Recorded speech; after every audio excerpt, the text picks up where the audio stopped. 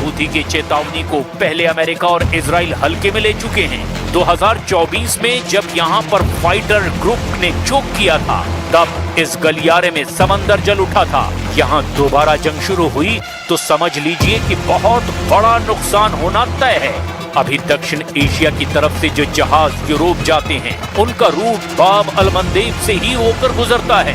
अरब सागर से जहाज अदन की खाड़ी और आगे बाब अल मंदेब से लाल सागर में पहुंचते हैं। इसके बाद मिस्र की स्वेज नहर से होकर भूमध्य सागर में पहुंचते हैं और फिर आगे यूरोप तक का रास्ता कवर किया जाता है। ये रास्ता सबसे छोटा है और इसीलिए जहाज इसी रास्ते से यूरोप जाते हैं। हॉर्मुज के बाद बाब ऑयल रूट पर बम धमाके शुरू हुए तो जहाज जला दिए जाएंगे और यहाँ डुबो दिए जाएंगे। ऐसा पहले भी हो चुका है। ऐसा होने पर जहाजों के लिए बड़ी मुश्किल है, ज्यादा लंबा रास्ता। जहाजों को अरब सागर के बाद पूरे अफ्रीका का चक्कर लगाकर यूरोप जाना होगा। अफ्रीका के दक्षिणी छोर की तरफ घूमकर यानी कैप ऑफ गुड होप होते हुए अटलांटिक महासागर से जाना होगा और वहां से वो यूरोप पहुंचेंगे। खाड़ी युद्ध में हूथी लड़ाके पहले से शामिल हैं। हूथी फाइटर इजराइल पर मिसाइल दागते हैं। हूथी ग्रुप इजराइल पर फिलिस्तीन 2 जैसी घातक मिसाइलें फायर करते हैं।